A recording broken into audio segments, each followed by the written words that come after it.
guys, welcome back. So we've all seen this clip of Biden falling by now, probably a few times, probably a few dozen times.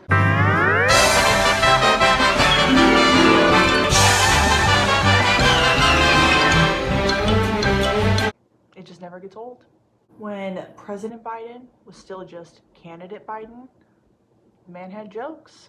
He had some jokes. He steps and look how I step. Watch how I run up ramps and he stumbles down ramps, okay? Come on. Now look at him. Less than a year ago, Joe Biden did an interview and was honestly, for once, pretty transparent about his actual plan that would occur when he became president. As president, what will you do to create a pathway to citizenship for many undocumented immigrants? That is a big issue for the AAPI community. As you know, 1.7 million face deportation threats. Another 100,000 are young people who are affected by the DACA program. So 2 parts for you. What are you going to do to be more visible? And what do you say to the folks that think you're just going to be President Obama 2.0? And what are you going to do about immigration right when you get in office? Look, I am very proud to serve with Barack, and it's one of the great honors of my life. I thought he was a great president.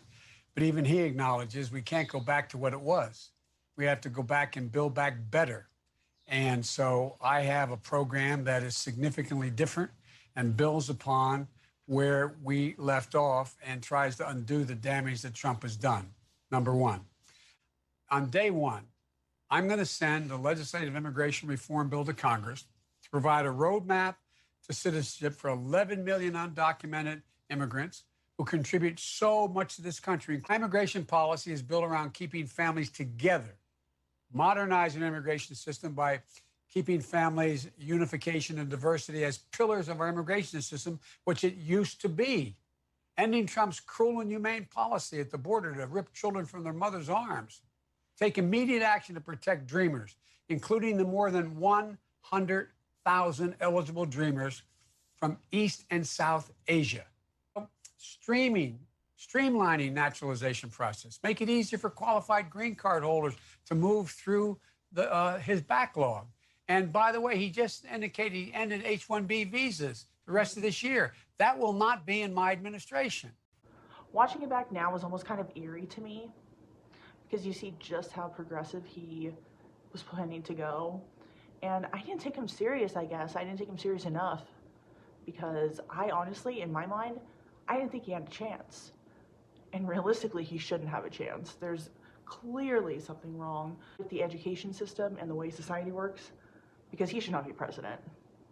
And I guess critics really can't criticize Joe Biden for his credibility and doing exactly what he said he would do because his first 100 days in office went exactly as planned.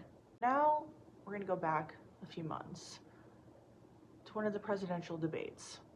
We did not. He promised that he would never separate kids from their parents. Promised that it would be very humane, a very humane experience when you cross the border. Kids are alone, nowhere to go, nowhere to go. It's criminal. It's criminal. Let me ask Kristen, you about I will say this. They went down. We brought reporters, everything. everything. They are so well taken care of. They're in facilities that were so clean. But some of them haven't been reunited But with just their ask families. one question. Who built the cages? I'd love you to ask him that. Who built the cages? Let me ask about your immigration. Family came across and they were arrested. They, in fact, were given a date to show up for their hearing. They were released. And guess what? They showed up for a hearing. And this is the first president in the history of the United States of America that anybody seeking asylum has to do it in another country. That's never happened before in America. That's never happened before in America. You come to the United States and you make your case that I seek asylum based on the following premise, why I deserve it under American law. They're sitting in squalor on the other side of the river. And I live in a van down by the river. Remember when Trump had to remind people because for some reason it's so easily forgotten who really built the cages? Pretty telling as to what's happening now, isn't it? We did not. They built the cages. Who built the cages, Joe? Let's talk about what Who we're built the talking about. cages, Let's Joe? talk about what we're talking about. I can't tell if Biden genuinely believes that all these children are brought here by their parents, or if he's really just trying to sell this lie with as much conviction as he can muster. It's probably really hard to get the energy to even lie at that age. And he does it well, I guess, considering. But the United States can't locate the parents of more than 500 children. So how will these families ever be reunited? Children are brought here by coyotes and lots of bad people, cartels, and they're brought here, and they used to use them to get into our country. We now have as strong a border as we've ever had.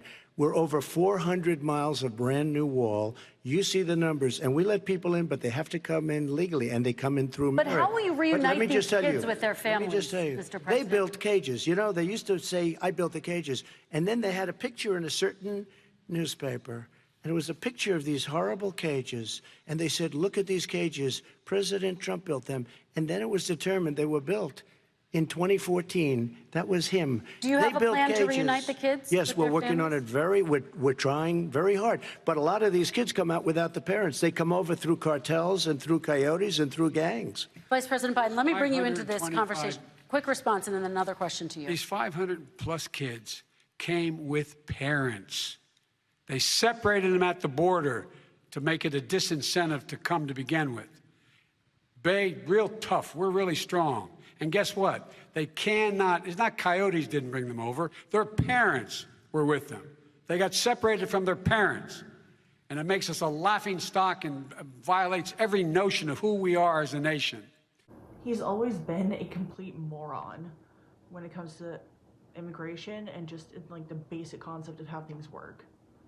Trump, your response, So 30 important. seconds, and then we'll move on. It just shows that he has no understanding of immigration or the laws. Catch and release is a disaster. A murderer would come in, a rapist would come in, a very bad person would come in. We would take their name. We have to release them into our country. And then you say they come back. Less than 1% of the people come back. We have to send ICE out and Border Patrol out to find them. We would say, come back in 2 years, 3 years. We're going to give you a court case. You need Perry Mason. We're going to give you a court case. When you say they come back, they don't come back, Joe. They never come back. Only the really, I hate to say this, but those with the lowest IQ, they might come back. Okay, President Trump, let's give Vice President Biden a chance to respond, and then we're going to move on to the You next don't know section. the law, Joe. Vice President Biden, your response. Know the law, what he's telling you is simply not true. Well, check it out. They don't come back. Check it out.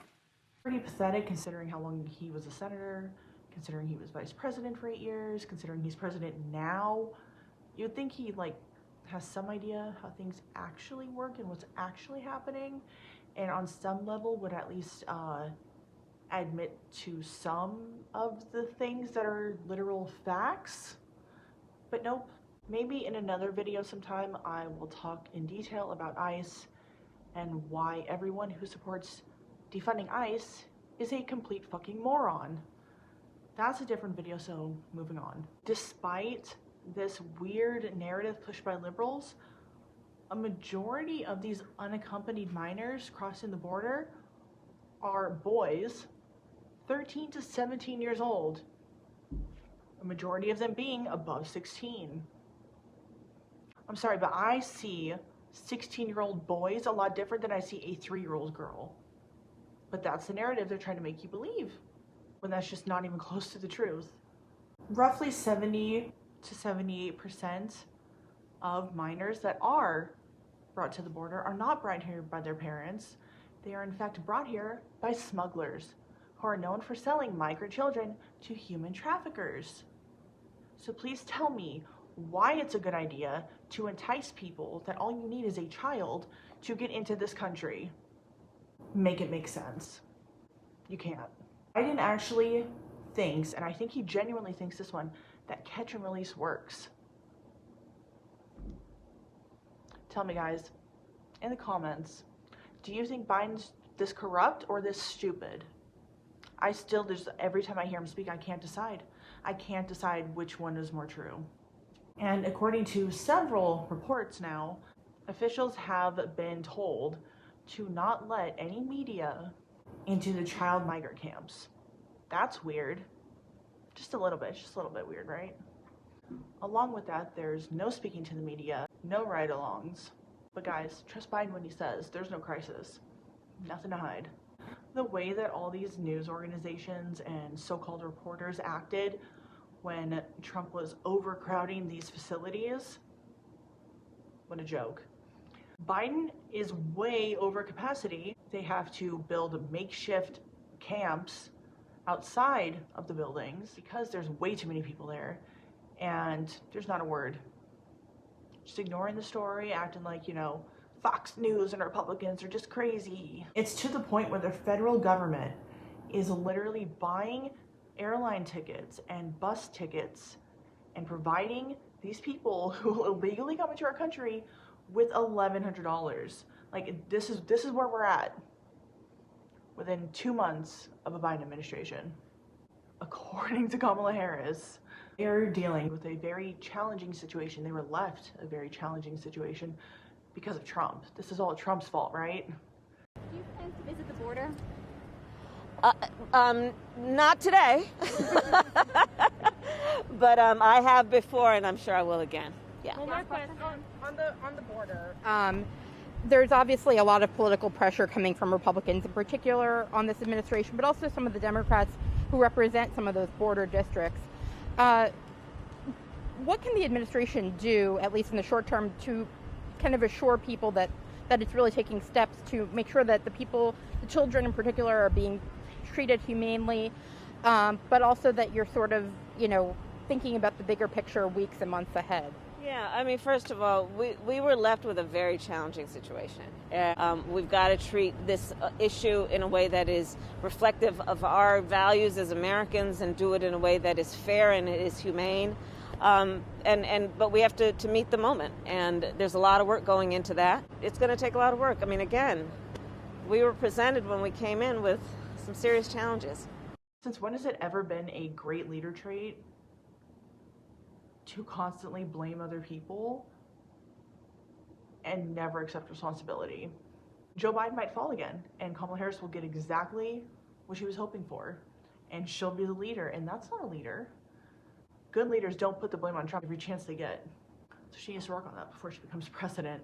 We all know, even the Democrats who preach otherwise, we all know Trump left the Biden administration with a very good trajectory going forward. Biden fucked that up. You can't blame that on Trump. For the record, I am 26 years old, about to be 27. I'm not sure if I've ever said my age, but I feel like you guys would probably like to know that as a reference. Thank you for watching, guys. Let me know your thoughts below, and I will see you guys next time. Bye.